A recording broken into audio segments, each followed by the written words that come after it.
here we are for part 2 yes. of Black Star Vinyls contest. We did the first part way back on the 8th of July, and we thought that was the whole contest actually. I kind of missed out some of the questions. But the second part of the question he wants to know is, he wants you to show 5 albums that you have an emotional attachment to of some sort. I was too lazy to dig, I could only think of 3 anyway, and I was too lazy to dig them out. I thought I'd let you show yours. You know, free content from my channel, I'll get him to do the work. And I enjoy the work.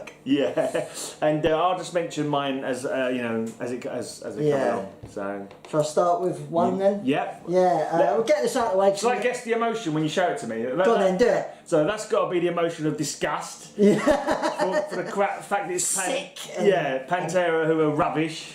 He doesn't like this band. I don't like Pantera. No. Let me guess. Anger? Do you get angry? Do you get all het up when you listen to it and?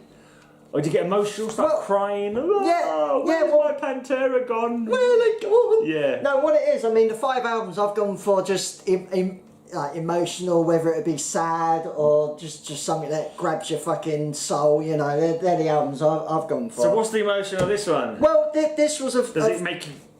Is you angry? Do you get angry? It's made me cry a bit as well. It's actually a really dark album. This is Pantera, The Great Southern Trainkill. It's a very different album for Pantera. It's, on one hand, it's really extreme. On the other hand, it's mellow and dark. It's Pantera at the darkest, and it's Phil Anselmo when he was fucked up on his heroin. Was he? There's a lot of attacking of music critics and stuff like that. Just general. So they were angry. They were angry. You got songs like Suicidal. See, you got heroin, but corn snacks are better. They're not quite as addictive. Not far off with me. Here's a lesson from this channel. Say no to heroin, say yes to corn snacks. Corn snacks, like, if you eat too much of it, it will kill you as well. But slower. You got, you know, tracks called Suicidal Note. Floods is one of the most emotional songs I've ever heard, especially from Pantera. Drag the Waters. I just want to quickly read a lyric. Do we mind? If you like, we just... I want to pick out like each album's most depressing lyric, maybe. We do what we like on this channel. So Drag the Waters, you got Let It Move In, you got Thin, you got High, and your money went and so did your friends. But she's by your side and her smile cannot hide the premonition of the beckoning end. I mean, that's like pretty depressing, and that's in just talking about drugs and the way the world is. And the whole album's like it, but I love... also his voice is really passionate on the album. He's screaming or he's like emotional. It's not like... So it's a whole wealth of emotions as well. Yeah, it's a whole wealth of emotions. It's pretty amazing. You won't like it, obviously, but like it's... but it's not what you think of Pantera. It's not like Walk. You know, it's not like... There's not really any groove metal on it, really. It's just really good. Now this album's emotional just really for one song. This is White Noise. This is actually more of an electronica album from 1969. Really far advanced of its time. Delia Derbyshire, who does a lot of the sound effects in this album, actually did the tune for Doctor Who. The theme tune. The theme tune for Doctor Who. Yeah, that's her. You keep talking out in the theme tune. I'll do the bass line.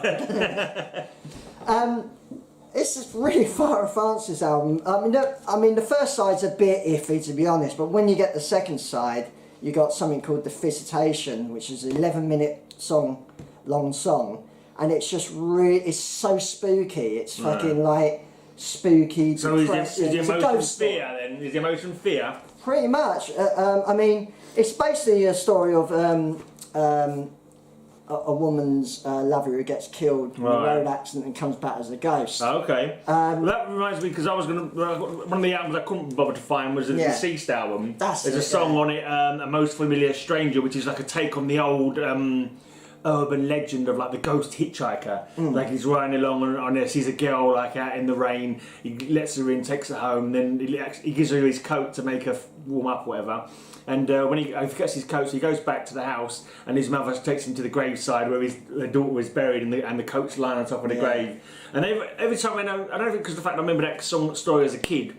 But every time it gets to that point in the song, I literally get a little shiver go down my spine. Every time. Like, I know what's coming up. I know it's going to give me that little shiver, just a little memory of that story, like when I first heard it as a kid. I'm not like running away screaming and like scared to put the song on. It's a little but just a little bit like you like the point when you realise that someone you thought was alive is actually a ghost all this time. There's something about that that gives you like heebie-jeebies. Yeah, I know, it's great.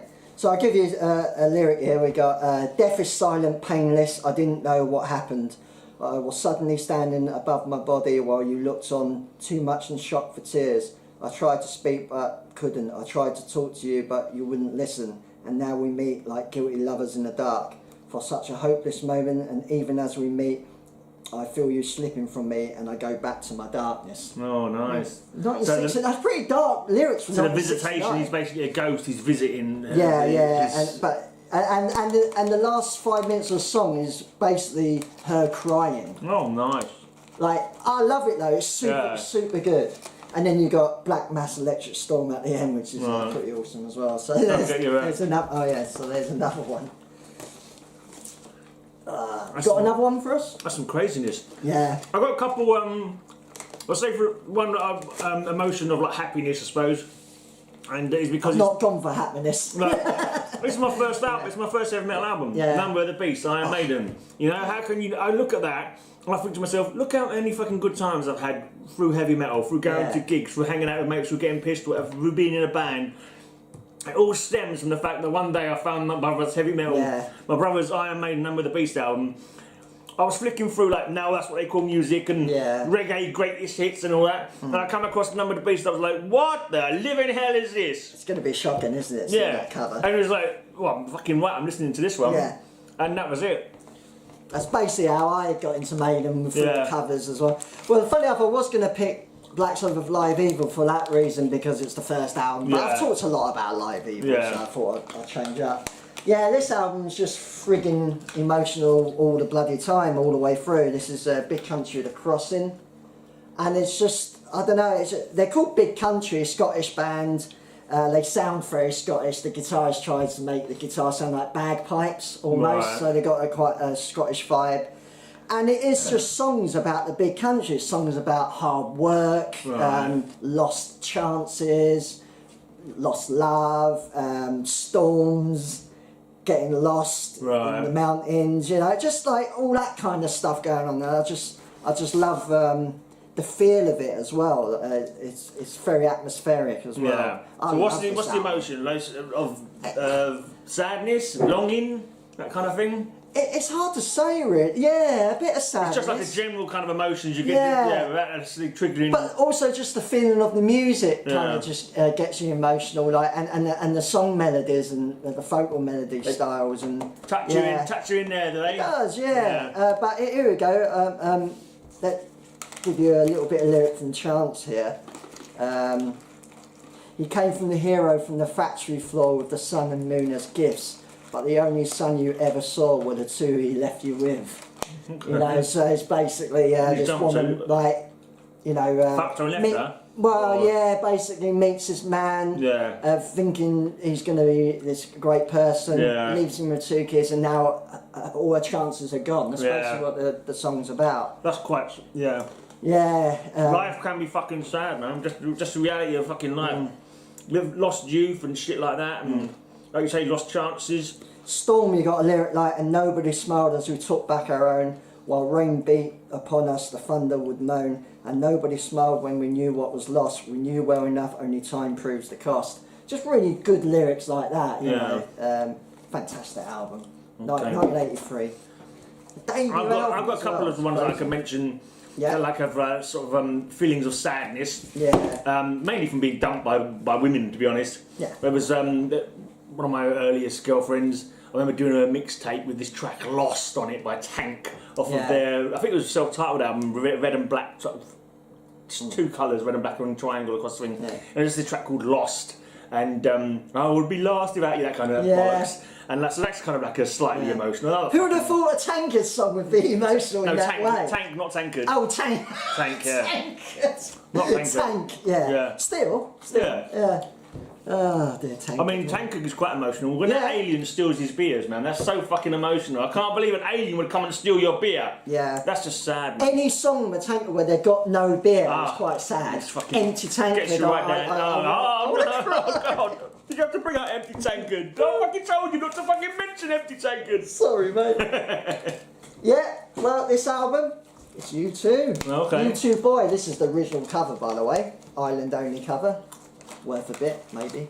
I just love this album. It reminds me of a Big Country album, really. Just the music just sounds kind of emotional all the way through. Lyrically, it's just really smart as well, considering how young Bono was when he wrote some of these lyrics. A bit knackered. He's a bit knackered. You got I Will Follow. It's called Boy because basically they're growing up songs. Right. They're pretty much all songs about him being a boy. Rites of Passage and that kind of thing. Yeah, Rites of Passage. Although Uncat Dub, which is Irish for Black Cat, is just about his cat. Okay. But we had it as a boy. Into the Heart is beautiful. Day Without Me, Another Time, Another Place. Electric Company is about a friend of his who got electric shock treatment. Oh, right. Nice. I Will Follow is about him following his mum. But you got the song Shadows and Tall Trees is a song about when he was at... I would presume Gemma would know more, actually. I think it's either his grandparents' funeral or his mum, but I don't think his mum died that early. I don't know, but absolutely amazing song. You got a lyric like, do you feel in me anything redeeming, any worthwhile feeling? Is life like a tightrope hanging from my ceiling? You know, like lyrics like that. That's someone thinking, you know, kind of dark thoughts, really. Feeling quite precarious with life and wondering if they let go and they fall into death quickly, kind of thing. Also, just like worrying about dying is quite a fucking, you know what I mean? Because it's the only thing that we know we've got in our futures. No one knows what's going to happen tomorrow, but at some point in your future you're going to be dead. Yeah. Twilight is quite fucking heavy. It is a bit, isn't it? Twilight is about him, like boy meets man, so it's about him growing up, basically. Right. My body grows and grows, it frightens me, you know. The old man tried to walk me home, I thought he should have known. Pretty good stuff. And just rather like Big Country, it's just the music lends itself really well to the sort of the emotion of it all. Yeah. So yeah. Okay. Yeah. You got one more left? Got one more left. Right, so another dumping story. Just before, we just dumped, my girlfriend just dumped me, but it was like 3 days... Care to name names? No, there's no point. It was 3 days before Christmas. Yeah. What? Yeah. But we had Christmas presents for each other, so we gave each other the Christmas presents like before we... And she got, one of the albums she got me was Deaf Human. Yeah. And I don't know, I just never really got around to listening Funny to it. That, isn't it? Yeah, it was like, I couldn't sort of get it in my head to listen to it much. I mean, it's like, so it's a slightly like tinge of sadness kind of thing. It's like, the reason I never listened to it much probably because of the fact that it was from her and it was the last present from her kind of thing. Yeah. And, you know, so there's some sadness in there. But, yeah. Do you like Human? It's not a bad album. It's not one that maybe... No, to be honest, I can't fucking remember any of the tracks off it, hardly. It's proggy and technical. Well, I mean... When they started going more into exactly. That. And that's probably when I started losing interest in them a bit anyway. There was this stuff was good when it was technical, but my favourite one of theirs is Spiritual Healing. Yeah. It's the perfect blend of the early and the technical. Yeah. Well, I have to go to easily my most... God, it's got dirty. Easily my most emotional album of all time and always will be. And that's Pink Floyd The Wall. Look at that cover. That's awesome. There's not even anything to tell you it's the band at all. And I like album covers like that. It's just a white wall. But is it on a spine? No. Most come with a sticker saying it's Pink Floyd. Yeah. But inside you have the fucked up Gerald Scarf drawings. Was that meant to be an arse? Yeah. His idea was law as an arse. The law as an arse, right, yeah. The teacher, his mum, that's his wife. It's fucking messed up. And Go on. Is that drawn on by somebody else? Is that part of the thing? I don't know. Actually, I'm not There's sure. There's graffiti on this side. Yeah, no, that's real. I'm not sure that's. And that looks like it's been drawn on. That's for sure. Not sure. But yeah, the amazing inside cover. This album, like, it's just it's basically a story of Pink, who's basically shunned by. His father dies during World War II, which is Roger Waters wrote all the lyrics, and basically that really happened to him. Right. And so it's semi-autobiographical. Yeah, semi-autobiographical. But he becomes a rock star and hates and becomes super depressed and super isolating. Hence the wall that he builds around him, and he slowly builds the wall around him as the story goes on. But it's just it's quite dark. It's a very dark album, and it's just I don't know. He has problems with his wife as well. I don't know. I could spend like a whole fucking show just talking about this album, to be honest. But yeah, so he gets involved with drugs. It's a classic rock star gone shit story. Yeah. But it starts with a little spoken word saying "We came in." And at the end of the album, where he breaks the wall down, it's the happy ending or whatever, the end lyric is, "Isn't this where?" So it's like a circle. Oh, isn't this where we came in? Yeah, so it's like a circle that you're doomed to always happen, you know, which I think is a really... Ouroboros. Yeah. The snake eating its own tail. He becomes like a kind of racist Nazi during in his mind during at one point in on the album. It's just it frightens me as well. There's really scary moments that are really spooky on the album, and if you've seen the film as well, which really gets me, it's Gerald Scarfe's writing, drawings as well, which makes the album super depressing, and quite frightening. Yeah. And Goodbye Blue Sky with all the imagery of war, really sad. So there's a lot of war. There's madness in here. And nothing happy whatsoever. Okay.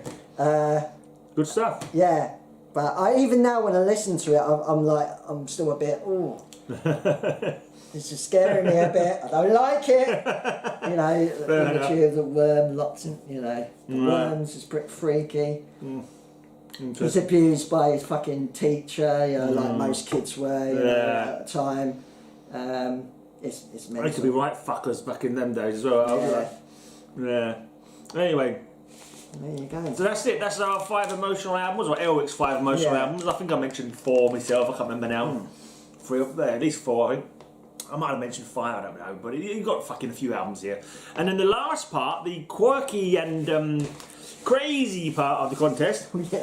There is a new crayon named after a colour of your colour or something, based on your colour. I don't even mean just skin colour. Just basically invent a colour. A crayon colour.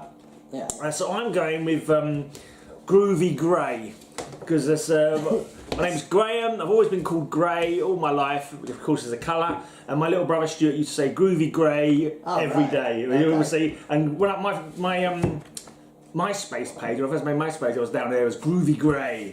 So I'm grey and I'm groovy, and the Groovy Grey colour would just be mind-blowing, groovy. You'd be like, parties going on. Just looking at the colour, you'd be like, wow, that's so groovy, and make you want to dance, make you want to take your clothes off, make you want to get jiggy with young ladies. Not just grey at all. No, just not groovy. Boring grey, Not but boring groovy grey. Yeah. Did you have one for yourself? I did come up with one. Go on then. Elric the Red. Because there's a Viking who was called Eric the Red. And I thought Elric the Red would even better than Eric the Red. Yeah. So Elric the Red, it's kind of like, I don't know what the colour would be. Just red, just plain red, like blood, blood from the gushing veins of your enemies. Yes. Yeah. You know the red and red when you've hacked off someone's head with your axe. Yeah. It's that red. Yeah. Yeah. Elric the Red, Groovy Grey. My colour's better. Anyway, cheers for watching, and. Make sure you sub up Black Star Vinyl. Link will be down below and at the end. Okay? Cheery guys, spies, flies, skies. I don't know why I'm doing that.